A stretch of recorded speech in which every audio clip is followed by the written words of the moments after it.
മാതൃഭൂമിയുടെ ഒന്നാം പുറമാണേ, ജാക്കറ്റ് പരസ്യമാണ്. വാക്കു പാലിച്ചു കൂടെ നിന്നു, വാക്കു പാലിച്ചു കൂടെ നിന്നു. മാതൃഭൂമിയുടെ മാത്രമല്ല, ഇന്നിറങ്ങിയ എല്ലാ പത്രങ്ങളുടെയും ഫ്രണ്ട് പേജ് മലയാള മനോരമ, നമ്മുടെ പാർട്ടി പത്രം, നമ്മുടെ സ്വന്തം പത്രം, ദേശാഭിമാനിയുടെ ഒന്നാം പേജ്, കേരളൗമുദിയുടെ ഒന്നാം പേജ്, അങ്ങനെ എല്ലാ പത്രങ്ങളുടെയും ഒന്നാം പേജിലെ ഈ പരസ്യം, ആ പരസ്യം നോക്കിയിട്ട് നമുക്ക് ഉള്ളിലെ പേജിലേക്ക് കടക്കാം കേട്ടോ. ഈ പരസ്യത്തിൽ എന്താ പറയുന്നത് അറിയോ? വാക്കു പാലിച്ചു കൂടെ നിന്നു. നമുക്കറിയാലോ, മുണ്ടക്കൈ ചൂരൽമല ദുരന്തം നടന്നിട്ട് 2 വർഷമാകാറാകുന്നു. 2 വർഷമാകാറുകയാണ്. ഇനി 3-4 മാസം കൂടി കഴിഞ്ഞാൽ അതിന്റെ 2ാം വാർഷികം വരികയാണ്, അല്ലേ? അവിടെ ഒരു 410 പേർക്ക് വീടുണ്ടാക്കി കൊടുക്കുക എന്ന് സർക്കാർ പറഞ്ഞു. സർക്കാരിനെ നയിക്കുന്ന പിണറായി വിജയന്റെ തറവാട്ടിൽ നിന്ന് എടുത്തു കൊടുക്കാന്നല്ല പറഞ്ഞത് കേട്ടോ. അതായത് ഇവിടുത്തെ കേരളത്തിലെ മാത്രമല്ല, ലോകമെങ്ങുമുള്ള എന്താ പറയാ, സാധാരണ ജനങ്ങൾ മുഖ്യമന്ത്രിയുടെ ദുരിതാശ്വാസ നിധിയിലേക്ക് ഏതാണ്ട് 750 കോടി, 750 കോടി രൂപ മുഖ്യമന്ത്രിയുടെ ദുരിതാശ്വാസ നിധിയിലേക്ക് കൊടുത്തിട്ട് 2 വർഷമായി കേട്ടോ. 2 വർഷം ഇല്ലെങ്കിൽ ഒരു 1.5 വർഷം കഴിഞ്ഞു. കാരണം ഈ ദുരന്തത്തിന്റെ തൊട്ടു പിന്നാലെ തന്നെ മുഖ്യമന്ത്രിയുടെ ദുരിതാശ്വാസ നിധിയിലേക്ക് ഇങ്ങനെ സഹായങ്ങൾ ഒഴുകുകയായിരുന്നു. യഥാർത്ഥത്തിൽ ഒരു 3-4 മാസത്തിനകം തന്നെ ഈ ദുരന്ത ബാധിതരെ മുഴുവനും അവർക്ക് പുനരധിവാസം നടത്താൻ സർക്കാരിന് കയ്യിൽ കാശുണ്ടായിരുന്നു. സർക്കാരിന്റെ കാശല്ല, സർക്കാരിന്റെ ഖജനാവിൽ നിന്ന് എടുക്കേണ്ട, ജനങ്ങൾ കൊടുത്ത കാശ്. ആ കാശ് 2 വർഷം ചെലവാക്കാതെ ഇനി അത് പുട്ടടിച്ചു പോയോന്ന് ദൈവം തമ്പുരാൻ അറിയാം. എന്നിട്ട് കോടികളുടെ പരസ്യം കൊടുത്തിട്ട് വാക്കു പാലിച്ചു. എന്ത് വാക്കാണോ പാലിച്ചത്?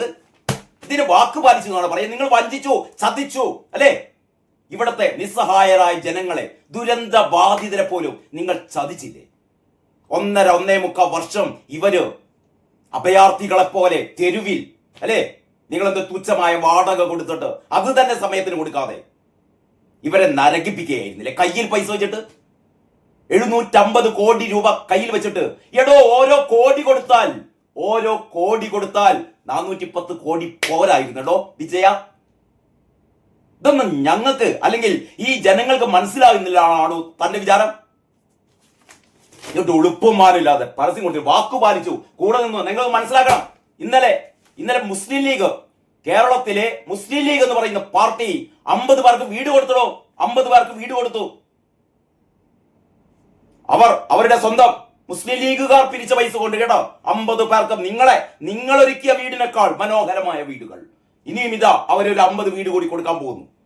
നിങ്ങൾ എന്നിട്ട് 410 പേർക്ക് വീട് കൊടുക്കുമെന്ന് പറഞ്ഞിട്ട് അവസാനം 173 പേർക്ക് ഇന്ന് മുഖ്യമന്ത്രി പിണറായി വിജയൻ വീട് കൊടുക്കാൻ പോവുകയാണത്രേ. പക്ഷെ കയറി താമസിക്കാൻ പറ്റില്ല കേട്ടോ. കയറി താമസിക്കാൻ പറ്റില്ല. അതിന് ഇനിയും കഴിയണം മാസങ്ങൾ. കുടിവെള്ളമില്ല, സെപ്റ്റിക് ടാങ്ക് ശരിയായിട്ടില്ല, മറ്റ് സൗകര്യങ്ങളൊന്നുമില്ല, പല വീടുകൾക്കും മേൽക്കൂരയില്ല. എന്നിട്ടാണ് താക്കോൽ സമർപ്പിക്കുന്നത്. ഉളുപ്പില്ലടോ. എത്ര പ്രാവശ്യം പറയണം, ചോദിക്കണം നിങ്ങളോട്? മുസ്ലിം ലീഗ് 28-ാം തീയതി വീട് കൊടുക്കും എന്ന് പറഞ്ഞപ്പോ ധൃതിപ്പെട്ട് അതിന്റെ മുമ്പ് തന്നെ 25-ാം തീയതി കൊടുക്കാൻ തീരുമാനിച്ചതായിരുന്നു. അപ്പൊ അങ്ങോട്ട് കയറി ചെല്ലാൻ തന്നെ വയ്യ. അവസാനമാണ് 3 ദിവസം കൂടി താമസിപ്പിച്ചത്, 4 ദിവസം കൂടി താമസിപ്പിച്ചത്. ഇന്നത്തെ മാതൃഭൂമി വളരെ കൃത്യമായി പറയുന്നുണ്ട്. ഞാൻ അതിലേക്ക് വരാം. നമ്മളിപ്പോ സംസാരിക്കുന്ന മാർച്ച് 1-ാം തീയതിയാണ്. ഏപ്രിൽ മെയ് മാസങ്ങളോടെ ഇനി ഒരു 2 മാസം കഴിഞ്ഞാലേ അവിടെ കയറി താമസിക്കാൻ പറ്റുകയുള്ളൂ. അത് തന്നെ എത്ര? 173 കുടുംബങ്ങൾക്ക് വീണ്ടും കിടക്കുന്നു. 300-ലേറെ കുടുംബങ്ങൾ പുറത്ത്. പിണറായി വിജയന് വലിയ ദണ്ഡമൊന്നുമില്ല. കാരണം 1.5 മാസം കൂടി കഴിഞ്ഞാൽ കസേര വിട്ട് പോകേണ്ടതല്ലേ, അല്ലേ? പരമാവധി 1.5 മാസം കൂടിയല്ലേ നിങ്ങളുടെ ഈ പറയുന്ന ചെറ്റത്തരം, ഈ പറയുന്ന നാറിത്തരം, ഈ പറയുന്ന തെണ്ടിത്തരം, ഈ പറയുന്ന തെമ്മാടി ഭരണം ഇവിടെ നടക്കുകയുള്ളൂ, അല്ലേ? അത് കഴിഞ്ഞു കഴിഞ്ഞാൽ ജനങ്ങളുണ്ടല്ലോ പുറങ്കാല് കൊണ്ട് അറബിക്കടലിലേക്ക് നിങ്ങളെ ചവിട്ടിയെറിയും കേട്ടോ. ബാക്കി ഇവിടെ വരുന്ന മറ്റു സർക്കാരുകൾക്ക് വീടും താമസങ്ങളൊക്കെ അവർ കൊടുത്തോളും. മുഖ്യമന്ത്രിയുടെ ദുരിതാശ്വാസ നിധിയാണ്, പിണറായി വിജയന്റെ ദുരിതാശ്വാസ നിധി അല്ല കേട്ടോ. കാരണഭൂതമേ ഓർമ്മിച്ചോ. എന്നിട്ട് ഏറ്റവും വലിയ തമാശ എന്താണെന്നറിയോ? ഈ പരസ്യത്തില് മൂപ്പരതാ ചിരിച്ചുകൊണ്ടിരിക്കുന്ന പടം. ഇത് കണ്ടാ വിചാരിക്കും ഇയാളുടെ തറവാട്ടിൽ നിന്ന് എടുത്ത് കൊടുത്തതാണെന്ന് വിചാരിക്കുക, അല്ലേ? ഒന്ന് നോക്കൂ നിങ്ങൾ, ഇതിന്റെ ഒരു അപഹാസ്യത. വാക്കുപാലിച്ചു കൂടെ നിന്നു. നിശ്ചയദാർഢ്യത്തോടെ, ഇച്ഛാശക്തിയോടെ പ്രതിസന്ധികൾ അതിജീവിച്ച് വയനാടിനെ ചേർത്ത് പിടിച്ച സർക്കാർ ഇളിച്ചുകൊണ്ട് നിൽക്കുന്ന ഉളുപ്പുമാനുമില്ലാതെ ഇളിച്ചുകൊണ്ട് നിൽക്കുന്ന എത്ര മോഹൻലാലുമാരെ കൂട്ടി നിങ്ങൾ ഇന്റർവ്യൂ നടത്തിയാലും ഈ മനുഷ്യനെ നിങ്ങൾക്ക് വെളുപ്പിച്ചെടുക്കാനാവില്ല കേട്ടോ, വെളുപ്പിച്ചെടുക്കാനാവില്ല. ഇതാ ഇതിൽ നിങ്ങൾ ഞെട്ടിപ്പോകുന്ന കാര്യങ്ങളുണ്ട്. ഈ പരസ്യത്തിൽ തന്നെ പറഞ്ഞിട്ടുണ്ട്. എന്താണെന്നറിയോ? 410 വീടുകൾ ഉൾക്കൊള്ളുന്ന സമഗ്ര പുനരധിവാസ ഗ്രാമം എന്നാണ് തുടക്കത്തിൽ. അത് നമുക്ക് അറിയടോ. നിങ്ങൾ 410 പേർക്കാണ് വീടുണ്ടാക്കി കൊടുക്കാൻ പോകുന്നത് എന്ന് നമുക്കറിയാം. കുറെ കാലം പറയുന്നു. എന്നിട്ട് മേലെ തന്നെ 410 പേർക്ക് ഇപ്പൊ നിങ്ങൾ കൊടുക്കുന്നില്ല. അത് പറ. ഇപ്പൊ നിങ്ങൾ 173 പേർക്കേ കൊടുക്കുന്നുള്ളൂ പൂർത്തിയാവാത്ത വീടുകൾ, അല്ലേ? എന്നിട്ട് തുടക്കത്തിൽ തന്നെ 410 വീടുകൾ ഉൾക്കൊള്ളുന്ന സമഗ്ര പുനരധിവാസ ഗ്രാമം, മണ്ണാങ്കട്ട ഗ്രാമം. അവിടെ എന്തൊരു ഫുട്ബോൾ കളിക്കാനുള്ള സ്ഥലം, അവിടെ Maveli store, medical shop, anganwadi. ഞാൻ പറയാം, അതിന്റെയൊക്കെ കഥ പറയാം. 35 ക്ലസ്റ്ററുകളായി ആസൂത്രിത വികസനം. എടാ, നല്ല ആസൂത്രണമാണ്. 2 വർഷം കാത്തിരുന്ന ആസൂത്രണം. ആദ്യഘട്ടത്തിൽ 178 കുടുംബങ്ങൾക്ക് വീട് കൈമാറും. 351.48 കോടി രൂപയുടെ ഭരണാനുമതിയോടെ നടപ്പാക്കുന്ന പദ്ധതി. അതാണ് ഇതിലെ ഏറ്റവും വലിയ തട്ടിപ്പ്. എന്താണ്? 351.48 കോടി, 351.1 കോടി രൂപ, അല്ലേ? 351.5 കോടി രൂപയുടെ ഭരണാനുമതിയോടെ നടപ്പാക്കുന്ന പദ്ധതി. ഭരണാനുമതിയും കൊടുത്തു കഴിഞ്ഞു. ഒന്ന് കടലാസും പേനയും എടുത്തിട്ടെ, കടലാസും പേനയും എടുത്തിട്ട് കണക്ക് കൂട്ടി നോക്കി നിങ്ങളെല്ലാവരും. ഇനി പൂർത്തിയാക്കാൻ വേണ്ടി പോകുന്ന, എപ്പോഴോ പൂർത്തിയാകുമെന്ന് കരുതുന്ന 410 വീടുകൾ നിങ്ങൾ കരുതുക. 410 വീടുകൾക്ക്, അതുകൂടാതെ ആ പ്രദേശത്തുള്ള എന്താ പറയുക, നേരത്തെ ഞാൻ പറഞ്ഞ ഫുട്ബോൾ ഗ്രൗണ്ട്, മാവേലി സ്റ്റോറ്, മറ്റേ അങ്കണവാടി, റേഷൻ കട, മാവേലി സ്റ്റോറ്, ഇതൊക്കെ എല്ലാ സ്ഥലത്തും ഉണ്ട്. ഇതൊക്കെ ഉൾക്കൊള്ളുന്ന ഒരു ടൗൺഷിപ്പ് ആണ്. അത്രേ ഈ ആൾക്കാർ കേട്ടായിരിക്കുന്നത്. ടൗൺഷിപ്പ് എന്ന് പറഞ്ഞാൽ എന്തോ ഭയങ്കര സംഭവമാണെന്ന്. ഇത്രയേ ഉള്ളൂ. അവിടെ ഒരു മാവേലി സ്റ്റോർ ഉണ്ടാവും, ഇവിടെയൊക്കെ മാവേലി സ്റ്റോർ ഉണ്ടാവില്ലേ? കുട്ടിക്ക് കളിക്കാനുള്ള ഒരു പാർക്ക്, കുട്ടിക്ക് ഓടി കളിക്കാനുള്ള പാർക്ക്. നമ്മുടെ നാട്ടിൽ എത്ര സ്ഥലത്ത് പാർക്കുകൾ ഉണ്ട്, ചെറിയ കുഞ്ഞു പാർക്കുകൾ, ഫുട്ബോൾ കളിക്കാനുള്ള സ്ഥലം. ഇതിനെല്ലാം കൂടിയും ഭരണാനുമതി എത്രയാണെന്ന് അറിയോ? ഇത് കള്ളത്തരം പറഞ്ഞ പരസ്യമാണ്. പിണറായി വിജയൻ തന്നെ ഇളിച്ചുകൊണ്ട് നിന്നിട്ട് പരസ്യം ചെയ്തതാണ്. 351.5 കോടി രൂപ. 410 വീടിന് ഇവര് പറയുന്നത് എത്രയാണ്? 30 ലക്ഷം. ഒരു വീടിന് 30 ലക്ഷം. ആ പള്ളി പോയി പറഞ്ഞാൽ മതി കേട്ടോ. 30 ലക്ഷത്തിന്റെ വീട് നിങ്ങൾ ഉണ്ടാക്കി കൊടുക്കുന്ന 1000 സ്ക്വയർ ഫീറ്റ് വീട് 10 ലക്ഷം ആവൂലോ. ഈ പോട്ടെ, നിങ്ങളെ പുട്ടടിയും മറ്റൊക്കെ കഴിഞ്ഞിട്ട് 10-15 കോടിക്കോ വേണ്ട, 20 കൂട്ടിക്കടോ. 20 ഒരു വീടിന് 20 ലക്ഷം, അല്ലേ? 410 വീടിന് എത്രയായി? 410 വീടിന് എത്രയായി? 82 കോടി. 100 കോടിയിൽ താഴെ, 100 കോടിയിൽ താഴെ വരൂ. 100 കോടിയിൽ താഴെ വരൂ. എത്രയാണ് ഭരണാനുമതി? 351.5. ബാക്കി 251.5 കോടി ഉണ്ട് കേട്ടോ. ഈ 251.5 കോടിക്കാണ് ഇവര് ഒരു football ground, Maveli store, anganwadi, ഒരു മറ്റേ ഹെൽത്ത് സെന്റർ, അങ്ങോട്ടേക്കുള്ള മറ്റേ കുടിവെള്ളം, എല്ലാം കൂടി ഒരു 10-20-25 കോടി കൂട്ടിക്കോ. ഏറി വന്നാൽ ഒരു 125. ഇനി പോട്ടെ, കമ്മീഷനും മറ്റേ കുടച്ചക്രം എല്ലാം കൂടിയും, മറ്റേ സജി ചെറിയ പറഞ്ഞ പോലെ കുന്തും കുടച്ചക്രവും എല്ലാം കൂടിയും 150 കോടി. എത്രയാണ്? 351.5 കോടി. 200 കോടി പുട്ടടിക്കാനുള്ളതല്ലോടും, അല്ലേ? നിങ്ങൾ പറഞ്ഞോ, നിങ്ങൾ പറ. 351.5 കോടിയുടെ എന്ത് സംഭവമാണ് അവിടെ ഉണ്ടാക്കാൻ പോകുന്നത്? ഇത് ഭരണ അനുമതി കിട്ടിയതാണേ.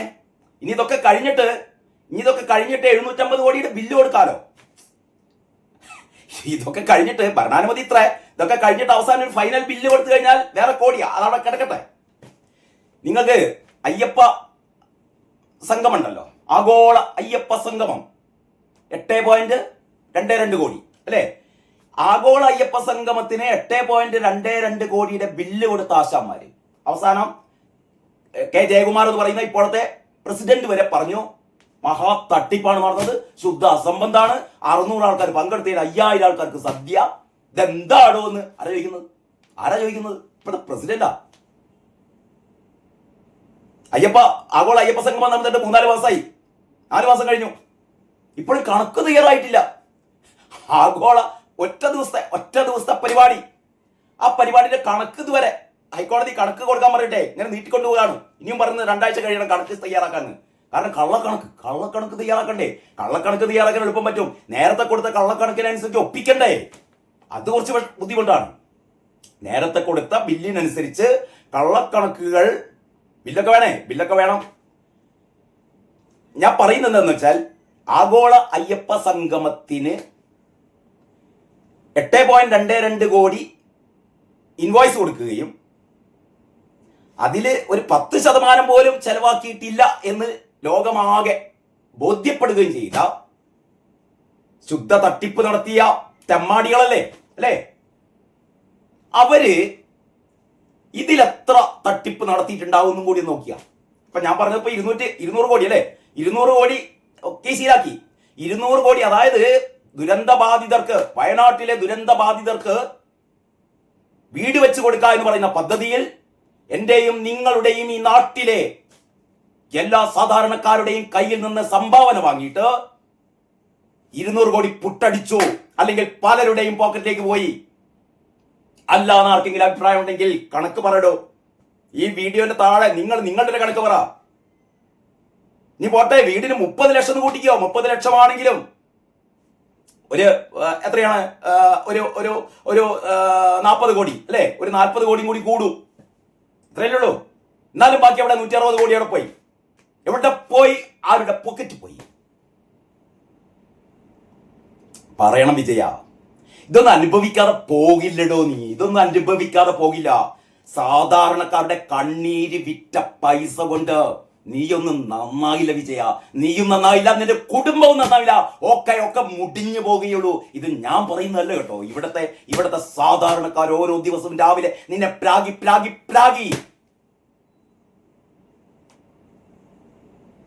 എന്നിട്ട് ഉടുപ്പുമാനില്ലാതെ നമ്മളെ പൈസ എടുത്തിട്ട് വാക്ക് പാലിച്ചു കൂടെ നിന്നു.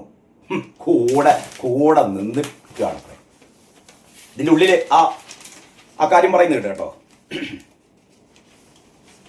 യെസ്, ഇതിന്റെ 2ാമത്തെ പേജിൽ, മാതൃഭൂമിയുടെ 2ാമത്തെ പേജിൽ ഏപ്രിലോടെ താമസം തുടങ്ങാനായേക്കുന്ന പറയുന്നത്. എന്താണ്? ഏപ്രിലോടെ, അടുത്ത മാസത്തോടെ താമസം ആക്കാനായേക്കും. ഇപ്പൊ താക്കോലും വാങ്ങിയിട്ട് പോവുക. പിന്നെ അതിന്റെ കൃത്യമായ വാർത്ത എങ്ങനെയാണ്? താക്കോൽ ദാനം ഞായറാഴ്ച നടക്കുമ്പോഴും വീടുകളിൽ കുടുംബത്തിന് താമസം തുടങ്ങാനാവുക ഏപ്രിൽ മാസത്തോടെയായിരിക്കും. 1, 3, 4 സോണുകളിലായാണ് ഇപ്പോൾ 178 വീടുകൾ തയ്യാറാക്കിയിരിക്കുന്നത്. ഇനി ബാക്കി അപ്പൊ ഈ 178 വീടുകളിൽ തന്നെ താമസിക്കാൻ നിങ്ങൾക്ക് അടുത്ത മാസം വരെ കാത്തിരിക്കണം. എടോ വിജയ, എന്നാ അടുത്ത മാസം ഉദ്ഘാടനം വെച്ചാൽ പോരെ? താക്കോൽ കൈമാറ്റം വെച്ചാൽ പോരെ? പക്ഷെ പറ്റില്ലല്ലോ. അപ്പോഴത്തേക്ക് തെരഞ്ഞെടുപ്പ് ചട്ടങ്ങൾ നിലവിൽ വരും. അപ്പൊ ഈ പരിപാടി നടക്കില്ല. അതുകൊണ്ട് അതിന്റെ മുമ്പേ എന്നിട്ട് പറയും, ഞങ്ങളിതാ വയനാട്ടിലെ ജനങ്ങളെ, കോപ്പ് വയനാട്ടിലെ ജനങ്ങളെ. ഇതൊക്കെ ജനങ്ങൾക്ക് അറിയിടൂ. നിങ്ങൾ ഇങ്ങനെ കോടികൾ മുടക്കിയിട്ട് എമ്മാതിരി പരസ്യം ചെയ്തിട്ട് എന്ത് കാര്യം? ജനങ്ങൾക്ക് അറിയില്ലേ? പിന്നെ ജനങ്ങൾ അറിയത് നിങ്ങൾക്ക് എന്തല്ലേ? ജനങ്ങൾ അറിഞ്ഞിട്ട് നിങ്ങൾക്ക് എന്താ? നിയമസഭ തല്ലിപ്പൊളിച്ചിട്ട് ലോകം മുഴുവൻ കണ്ടു. നിയമസഭ തല്ലിപ്പൊളിക്കുന്നതും ശിവൻകുട്ടിയുടെ താണ്ഡവവും കമ്പ്യൂട്ടർ തെറിയുന്നതും ഇ പി ജയരാജൻ കസാരെടുത്ത് മറിച്ചിടുന്നതും അല്ലേ? ലക്ഷങ്ങളുടെ നഷ്ടമുണ്ടാക്കി. ആരുടെ? നമ്മുടെ പൈസ അല്ലേ? എന്നിട്ട് അവസാനം എന്താ CPM എന്താ പറഞ്ഞത്? അങ്ങനെയൊന്നും ഉണ്ടായില്ലല്ലോ.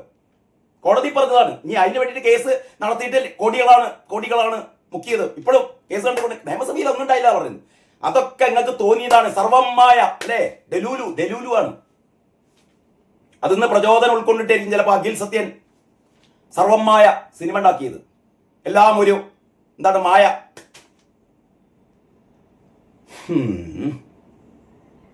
അതിന്റെ ബാക്കിയായിരുന്നല്ലോ നമ്മുടെ പെടലി മന്ത്രിക്ക് എന്താണ് ഗോവിന്ദൻ പറഞ്ഞെന്ന് വെച്ചാൽ മറ്റേ ഗറില്ല ആക്രമണം എന്നാണ്. ഗറില്ല ആക്രമണം. ഈ ഗറില്ല ആക്രമണത്തിന്റെ ആൾക്കാർ ഇവരാണ് അല്ലേ? ഗറില്ല ആക്രമണത്തിന്റെ ടീമാണ് ഇപ്പൊ നടത്തുന്നത്. KSCക്കാരാണ് അത്രേ. KSCക്കാരുടെ ഗറില്ല ആക്രമണം പെട്ടെന്ന് ചാടി വീഴുകയാണ് കരിങ്കൊടിയുമായി. ഇപ്പൊ പോലീസുകാരാകെ നട്ടനിരിയാണ്. കാരണം ഈ ഗൺമാനാണ് മൊഴി കൊടുത്തത്. ആയുധം കൊണ്ട് ആക്രമിക്കുകയായിരുന്നു. ഏതായുധടോ? എന്തായുധടോ? അതിന് മൂപ്പർക്ക് പേരില്ല. മൂപ്പർ ഇതുവരെ അങ്ങനെ ഒരു ആയുധം കണ്ടിട്ടില്ല അത്രേ. കാണാത്ത ആയുധം കൊണ്ട് ആക്രമണം. ആ ആക്രമണം ഈ 10-35 വീഡിയോ ക്യാമറകളും CCTV ഒന്നും അതിൽ പതിഞ്ഞില്ല.